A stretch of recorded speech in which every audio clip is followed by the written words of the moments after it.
Thank you very much. Very good to see you again. I would like to, we have open questions and we have to pick your brain as much as possible.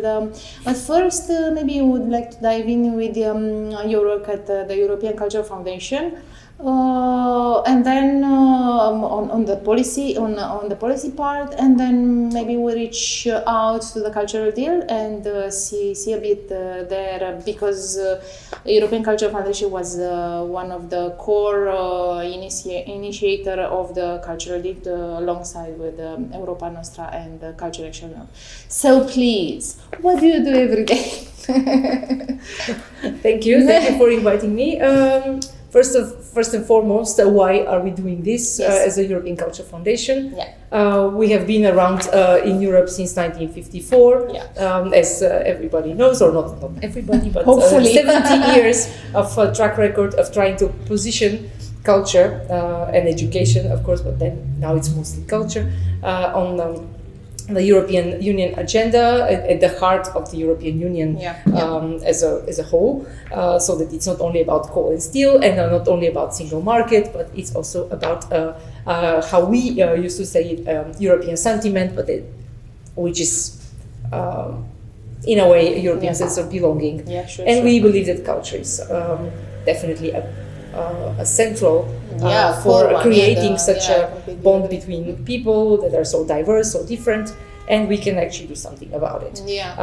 Of course, this is a long process to get culture to have a policy. You know all the story until the Maastricht Treaty, and after that I'm not going to tell you that. But lately, every time when in the EU policy cycle, there are ups and downs, but there in the EU policy cycle, when things change, when the European institution change, when the leadership and the governance change every 7 years or every 5 years, and we have the situation that we have to do something, and we have to reiterate the importance of culture, simply because it is not one of the EU common policies, but it is a policy that is mostly up to the member states to design and implement according to their own needs and desires. So actually they look more like recommendations than directives, for example. It depends, but we have to be on the ball all the time, because there are constantly, there are other areas, and there are also crises that happen occasionally. And I would say probably the past 20 years were relatively quiet. But since 2008 financial crisis, that was the first red flag that something is going on, and there were problems like mostly financial issues, but of course about funding, and it kind of it rippled off to every sector. And it was felt differently in different parts of the world, and also differently in different parts of Europe. This wasn't that much of we thought back then that this would be the biggest of all issues, but it seems that it's a crisis we live now. Everybody says today we live in a permanent crisis, so constantly something happens. Climate crisis is the biggest. They top each other. 2019, we of course we don't stop every policy cycle. We have to do something, as I said, to reiterate the central place of culture in EU policies, because there are new people coming, and they are not all aware, and we have to bring. And they do not have all the background of a culture, because it's in their own. It's a very specific area, and not every politician is equipped or is knowledgeable about it. So what we did after the previous EU Parliament elections in 2019, we with Culture Action Europe and Oana Nasui, we decided to gather the three organizations and to start a conversation with the new European Parliament members, like brand new people. Some of them were for second mandate, but mostly new people came. We wanted to know to start a conversation with them and tell them that culture should be central, and in the then originally designed portfolio of the commissioners, there was no culture mentioned. Yes, I remember. That's why, and for us it was a problem. Scandal. We said, well, it's good that there is this big and powerful portfolio, but culture is not mentioned, if it's not mentioned, the risk is always that it slips somewhere under the carpet, we don't have anything specific about it, or it's like really an insignificant part of EU policies. And for us, the ambition is to be more central. So we have to shout loud about it. So that kind of reached out to the then European Parliament Culture Committee members, and they apparently took it very much at heart, at their heart, this appeal. And they said, well, we are with you on this, that you indicate that you demand that. We also believe that culture should be there, it should be mentioned explicitly, and we are not going to vote the new commission without culture in the title of the commissioner. And for us, that was super encouraging and very it was encouraging, and it actually started a very good practice of dialogue with the European Parliament Culture Committee. We started exchanging regularly. They invited us also, the three partners, for exchange of views a year after or two. So we kind of had a very good, we started this very good conversation and dialogue. And it kind of spread also to much more specific areas, such as the status of the artist, working conditions for the working conditions of artists, and other problems. There was a crisis arising that we didn't see coming, and that was the COVID crisis. The global pandemic in 2020, in March, surfaced immensely. Kind of brought up all the possible issues, mostly social issues, but also really the most substantial problems of all culture and creative sectors and everyone that is around them, because it was not only about the artists, it was also the support system of the art, support professions, everyone was affected.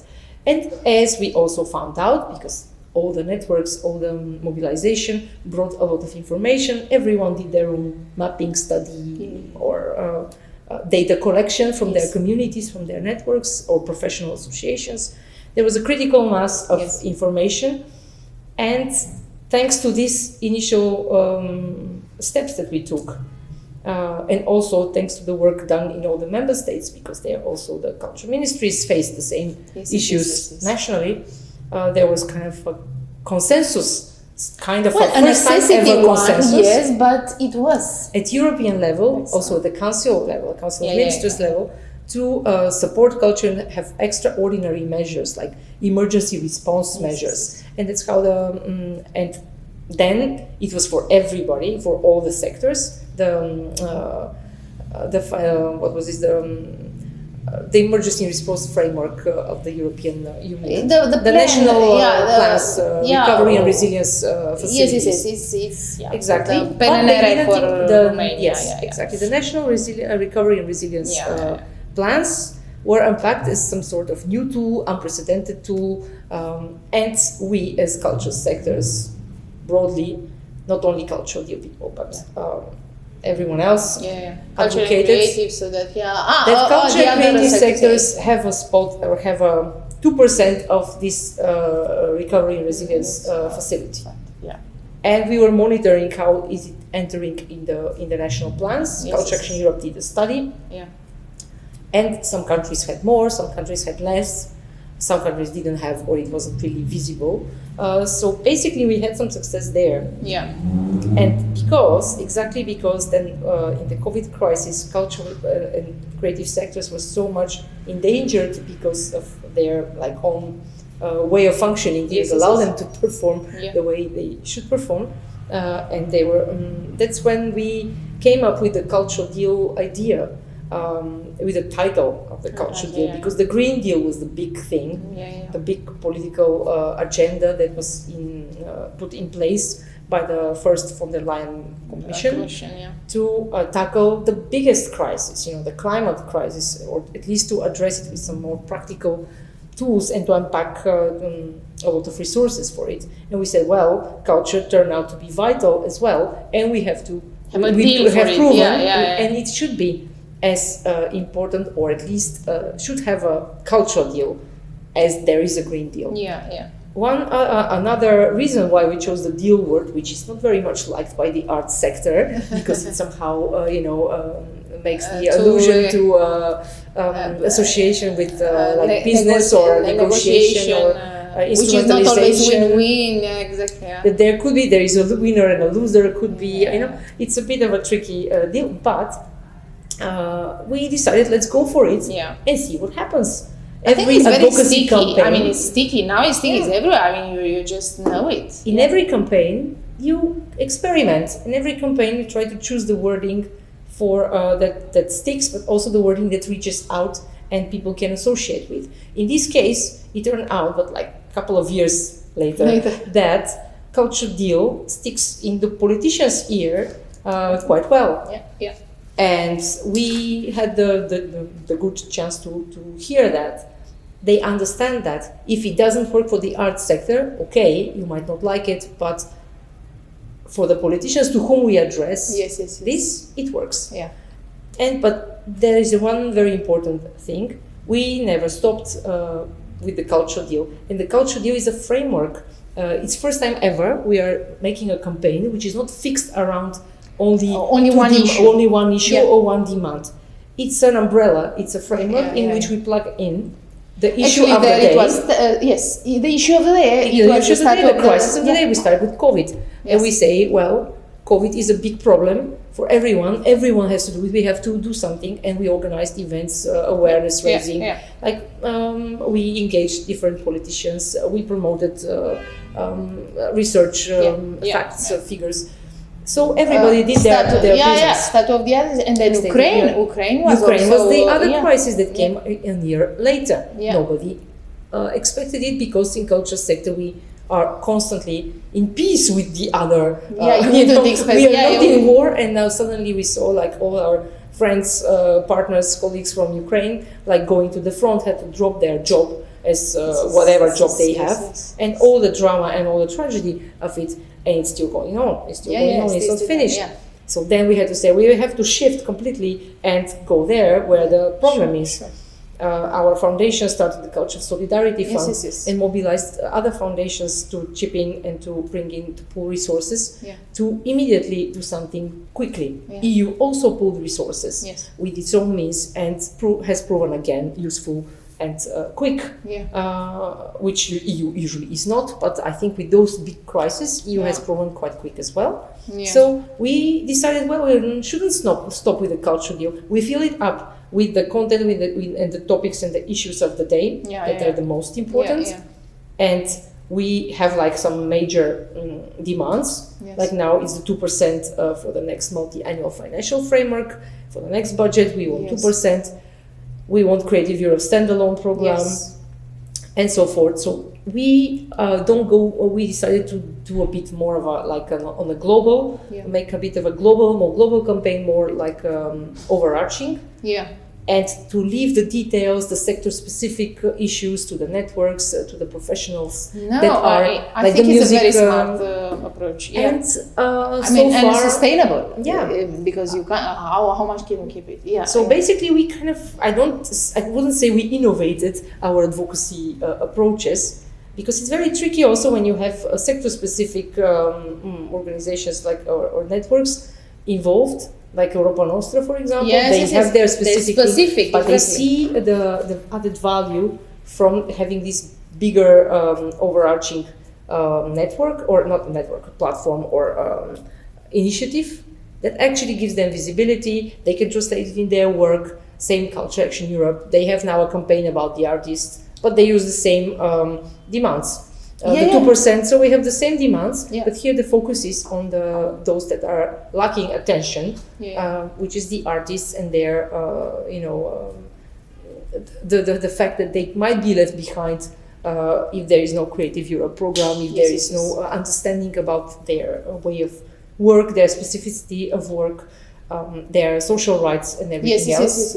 Which is actually you circle back again. So it's the same. So there are those that have the competencies and the resources. I mean, also the knowledge. They go deeper in the specific topics. We try to keep the culture deal as there is a website, there are all kind of communication channels on the surface, so it's kind of moving along with the culture compass is now, of course, the big thing. I wanted to mention it. With the pillars and the emergencies. So we're now contributing nobody is like restricted, everybody contributes to the culture compass. Our ambition specifically is to have the culture deal, and our idea was already before the culture compass was announced. Sure. Our idea was the culture deal should be the new strategic agenda for culture, because the new agenda is now expiring, the 2018. And we knew that the Commission is going to go for a new agenda. And we said, well, we want the culture deal to be that new agenda and to include not three specific, not three objectives, but to have more and transversal objectives that serve broadly our culture sectors. And culture deal could be that, as there are like clean,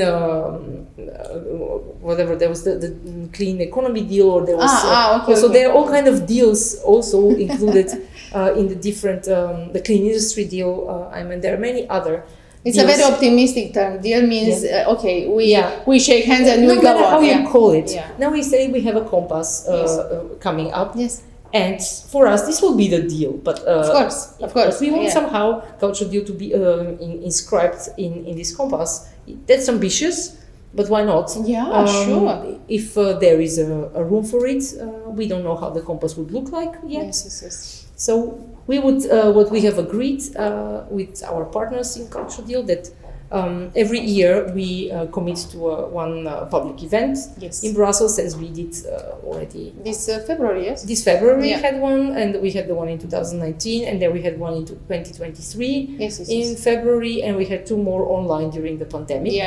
Well, also we had Commissioner Maria Gabriel, a number of MEPs, so we have quite a high level participation, and we are now, after 5 years, acknowledged as a stakeholder, as the cultural deal. Great, and this is for me at least the greatest achievement. And when they talk about it, and when let's say the European Commission people, they can't without you, which is great. It is. We didn't aim exactly that, but it is there. So I'm very happy, and we hope next year in February to be able to discuss together with the Commissioner Mikalev the new compass, which needs to appear by the end of the year. So somewhere in February we are going to gather again and discuss how this compass would move on, because first and foremost it shouldn't be just a document. It has to contain something for the sectors that is really impactful. It needs to be impactful, it needs to be well resourced.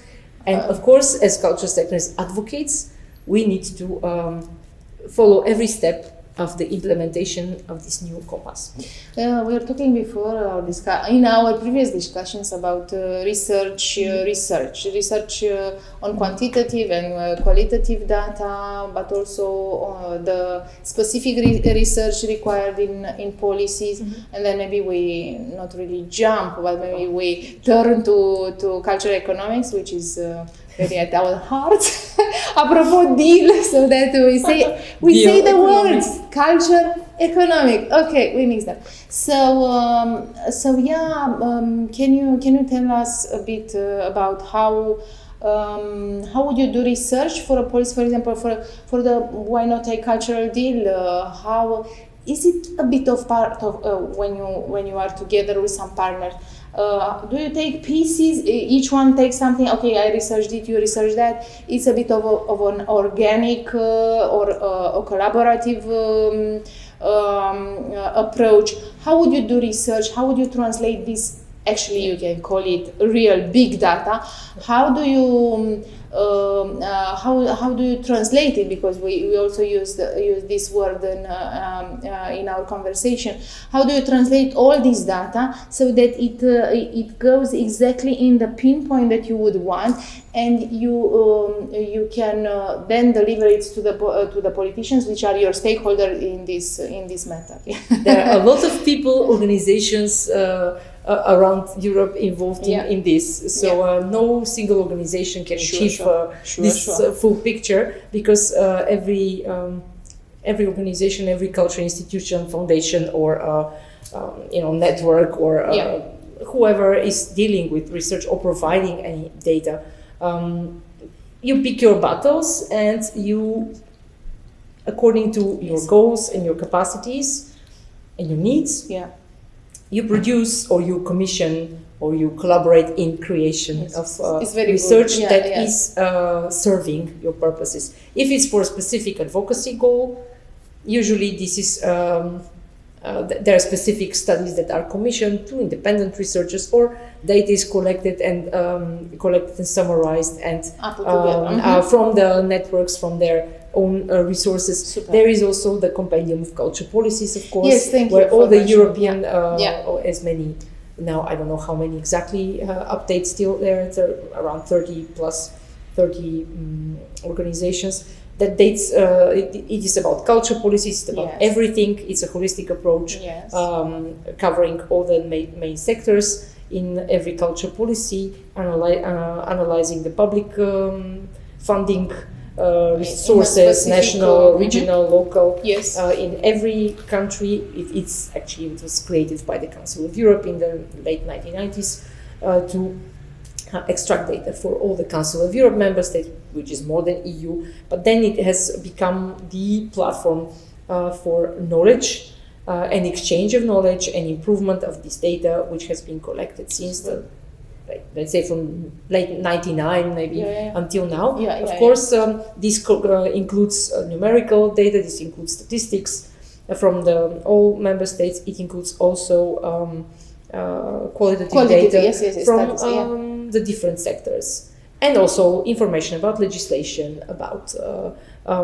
different processes, cultural participation, one very important indicator that is used and has been maintained for many years, and so on and so forth. It also shifts and adapts, like the regional dimension, I think local dimension. You can select the filters you want, and this has become a useful tool for the policymakers, because it's also supported in a way by policymakers, and still the culture ministries at least they associate with the compendium, and they can be, they can associate with, some of them supported and still finance, pay for the researchers to do this every year. But anyway, there are research institutes, there are individual experts. It's quite diverse. But this is one database, one, one network of researchers and competence center, I would say. Like it covers many countries, which has given which has kind of helped mushrooming other research centers in the different countries, because those experts that were involved, that were trained, they started elaborating further, making their own organizations. Some of them are academics, and they do much more in-depth research in academia. And I'm going to tell you a few things about both academic, and there is also the applied research side, where, of course, any specific topic or specific issue that needs to be analyzed, and like, for example, the state of culture report that Culture Action Europe has produced, Elena Purivtseva. It was commissioned by Culture Action Europe. It was done with support also from the compendium data, which is open source, which is public to be used, and from other sources. And we have typical applied research, which is not like academic, which serves a certain purpose to inform policymakers about the emerging, and like not even emerging, I would call them, for the persisting issues that have been neglected. They have been emerging somewhere, but I think now the state of culture has shown that there are persisting issues that need to be urgently addressed, and it's not only at European level, but also at national level. As I understood, they want to do another edition next year. They will. So it's good. State of culture. I mean, it's another tool. It's another tool. It's another tool. UNESCO has its own the World Culture Report, which is going to be published later this year, announced in the Mondial Culture event. So UNESCO is kind of collecting similar information globally, and every few years they publish the World Culture Report, which is much broader than our European scope. Yeah. But they also promote all kind of new methods, initiatives, approaches, good practices that can function also and can be adapted or could be used to the European or also to countries have choices. Type of, The idea is to have choices, to have more sources of information and to choose what is actually helpful, could be helpful, and what would you like to implement. And that's in your own country, in your own reality. People learn from each other. In Europe, we are much closer geographically and we can exchange easily. But in a global context, is different. But it doesn't mean that we cannot learn from each other. Sure. So this is like there is applied research, there is also academic research, and I think EU is doing like a lot in supporting research in Europe, with substantial resources go for academic research and innovation projects. One of the and there also culture and creative sectors and heritage are also subject that is growing. So we have also specific topics that are dedicated to it. Substantial work is done under Horizon Europe and other research projects. But specifically, what is the problem, and you highlighted to a great extent, is that this academic research, which can be very, very insightful, which really brings the great knowledge, and it's not in non-speculative way, but in a really well proven way, with interdisciplinary or multidisciplinary methodologies. More profound. It's really in depth, and because it takes years to produce, like 3-4 years projects. And there is more because they built on something already existing and they continue into something else. There we have, it's difficult to translate those projects into policy relevance, to make them really policy relevant. The topic itself is policy relevant, of course, is designed by policy, but when the results, the outcomes can be very complex, they can be very insightful, but really as coming from complex processes of research, and not always easy to translate into policy, and not always designed actually to produce policy recommendation, because the Horizon is about research and innovation. It's not supposed to produce all the time policy recommendations. It's not their business. But we see that there is a lot that can be translated, and it needs to be harvested in the best possible way. Good word, for the European policies. And I'm just going to highlight one project, because I want to transfer to the to the research dimension. So I started my research work 100 years ago. Which is good. Don't count, but say long time ago. Long time ago, it's very long time. But we were also very inspired in Europe, in Eastern Europe and Central and Eastern Europe, by the creative industries paradigm that came from UK and Australia. Of course, it was a big deal also, and a big topic at the EU level. There was a green paper for culture and creative industries. There was a lot of work done also by the EU to stimulate creative industries in different ways, which unlocked a new potential, to be very honest. And it also helped many of the, for example, Eastern European countries like the Baltics to pick up or take off from the transition, economic transition from the 1990s to something that is like market-based, and to have some sort of guidance, or also have some guidance about the creative sectors, because nobody came to teach us how to do market-based industries, switching directly from a planning economy. Audiovisual industries collapsed, everything collapsed. 1989, we know that. So we needed some, not recipes, but we needed alternatives to choose from, and some of those countries chose for this. And it worked because they adapted it to the realities of their work, of their sectors, the scale, the size of their sectors, audiovisual industry specifically, but also others. So now we see a shift, almost 25 years later, we see a switch that culture is no longer an industry. Well, culture for me has never been an industry. Honestly, as an economist, I don't believe that. And I also don't believe in the very all-encompassing, when speaking about policy measures, you cannot talk about culture as one big big balloon, big thing, full of things, a package that, because we know that every subsector or every sector in culture and creative in sectors, each of them has its specificity. Yes. The better we know them, the more relevant policy tools we can design for them. But policymakers are not all of them researchers, culture economists or culture policy researchers. Yes. They come from different backgrounds. They don't have all the knowledge or the, the awareness that these things exist. The awareness, exactly. Sometimes they don't know. And you have to go and inform them. You have to show them. And sometimes this is super complex. So, and those industries and sectors, they're also very complex as value chains. They're very different. What is the museum? What the museum is the way museum network is, or the museum process is functioning, or economy is functioning. It has nothing to do with the audiovisual industry or the television, or it doesn't have anything to do with the music industry or with crafts. Or performing arts. Or performing arts. They're completely different, or they have similarities, but they have also huge differences.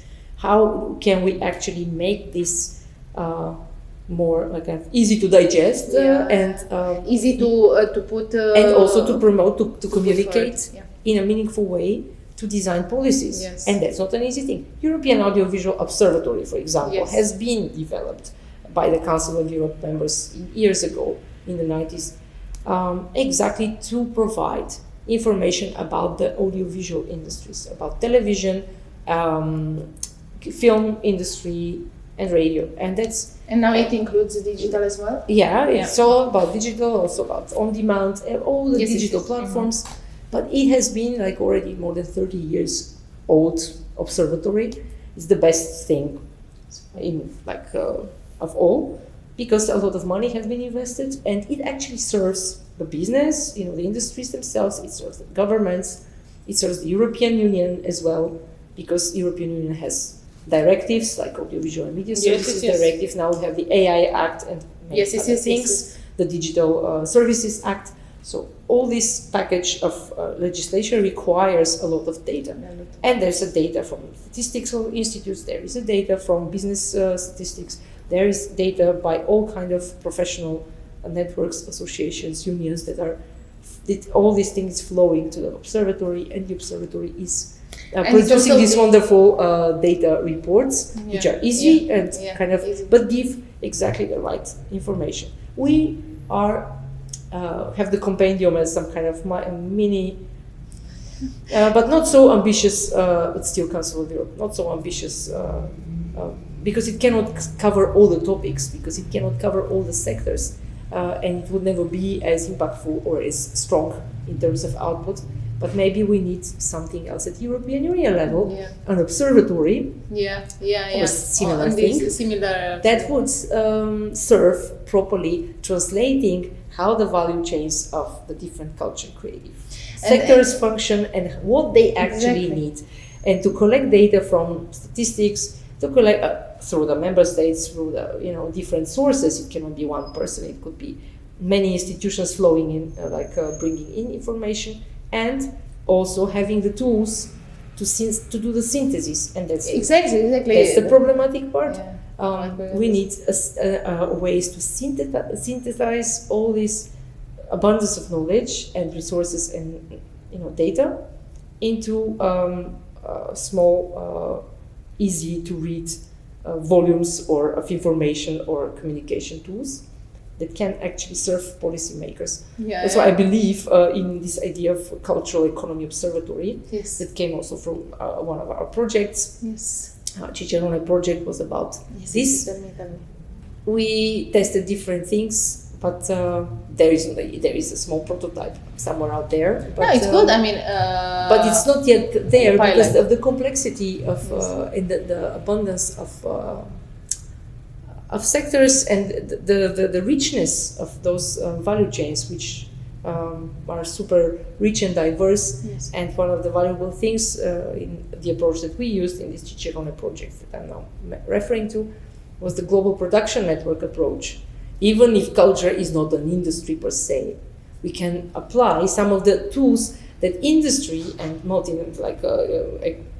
economic analysis is using to analyze multinationals networks, to see actually, to find out how interconnected every, like a local festival or a regional festival in Italy is probably very connected to the rest of the world or to many countries in Europe and in other continents, and how the resources flow, how the creativity flows on every element of the creation, production, distribution, exchange, and even archiving, where this whole knowledge ends. So that's the valuable part also of this global production network. So I started from the policy to go through all these different paradigms to say that actually research is advancing. There are a lot of things that we could use to change the mindsets of the politicians, to change also the mindsets of the sectors, because I bet some of them don't even know in such depth how they function as sectors. Through this global production network approach, we uncovered things. We knew the sector. We said, we know this organization, we know this case study. You yourself have found out stuff. And then, but you go deeper, you dig deeper, and you find things that you have never thought from this perspective. Very nice. And this perspective that can be actually localized. So that's one of the valuable things that I think the institutions should look into. But we have to learn also to invent the ways to translate. That's a complexity. But apropos interdisciplinarity that we kept discussing before and now, and also the connection between sectors, how you use the research and the data. It has been talking now a bit less apropos talking about culture and creative industries, and now it's a reverse situation. But it last year, I don't know, 10 years ago or something, it was still talking about spillover effect of the there creative. Are spillover effects. They exist. They continue to exist, and I think this should be also followed up. As you mentioned, with a small festival here. The most obvious spilling effects are this.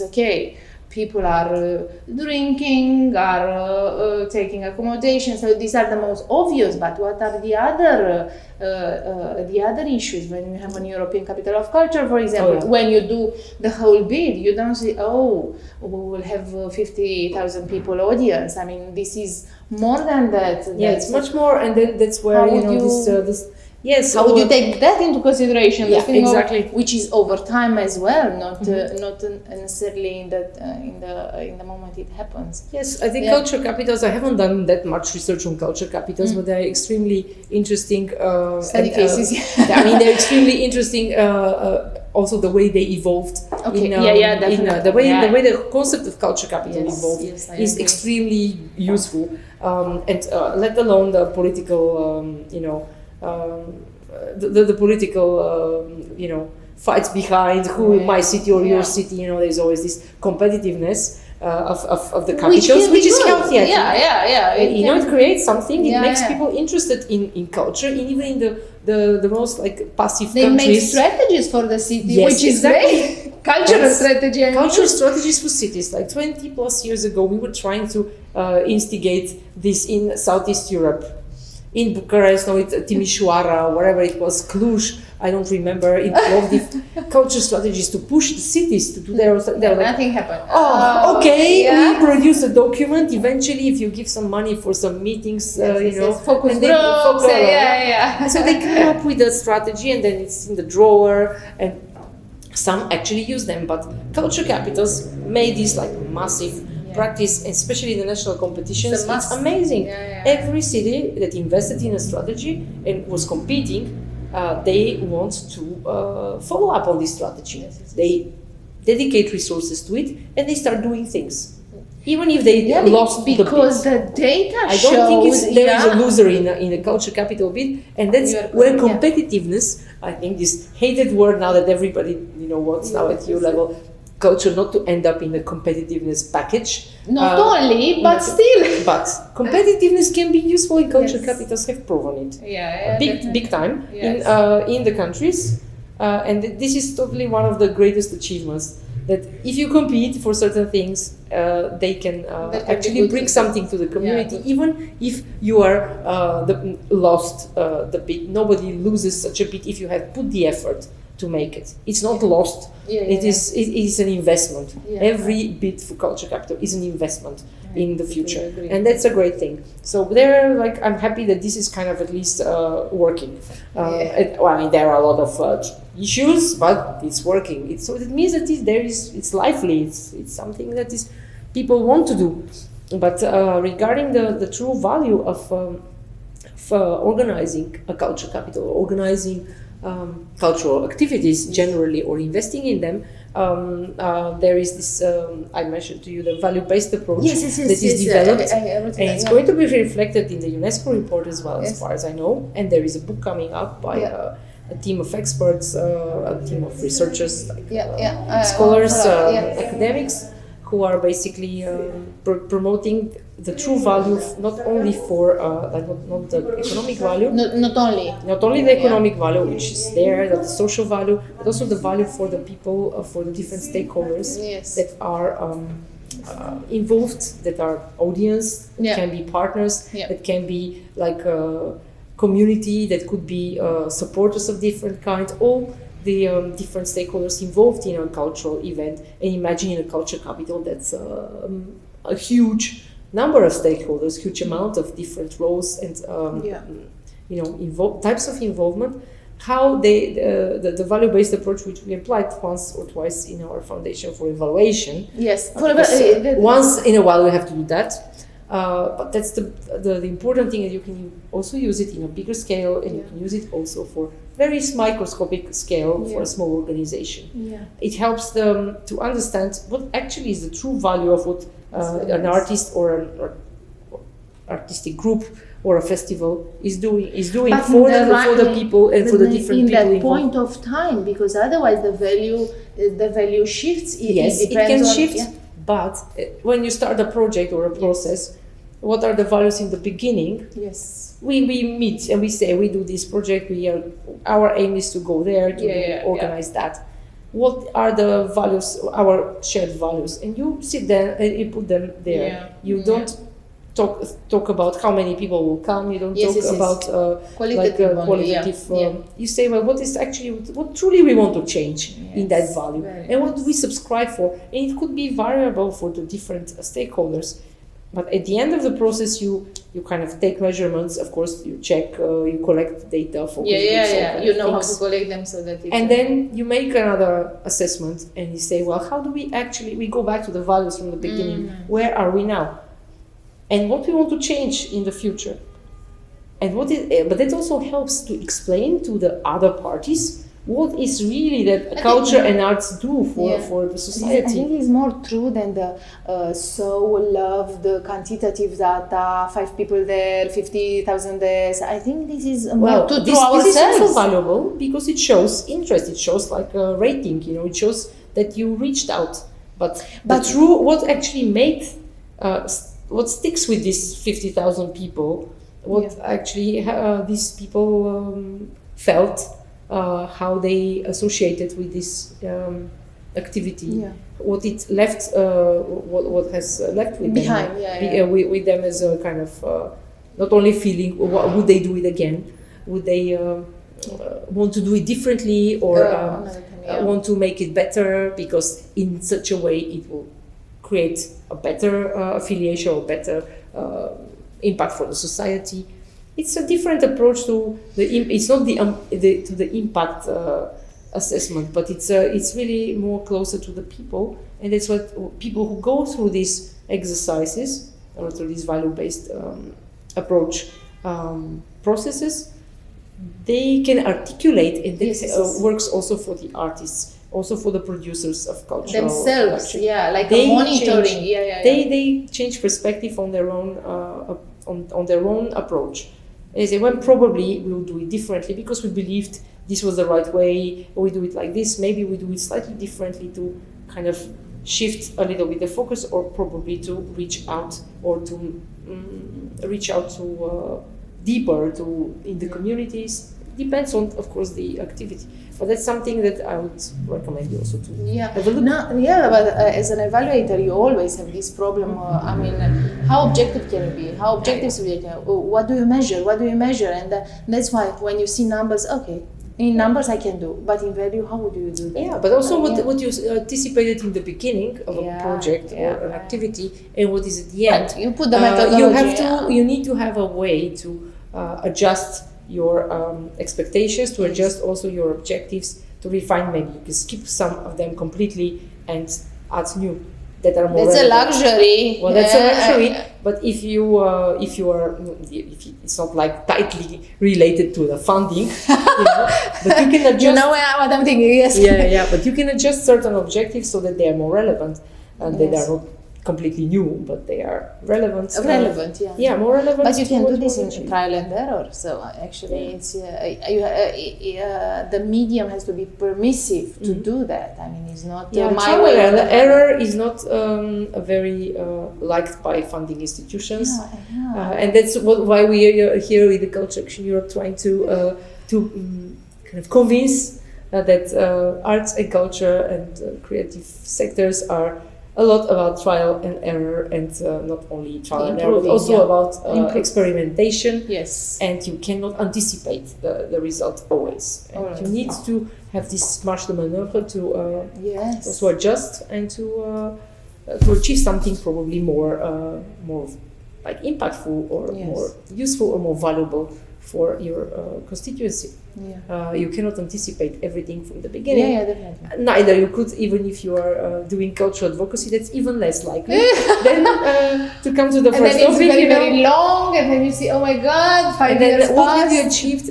Then you see after a while that you have achieved nothing, or you have achieved something very, very solid for the coming years for the sectors.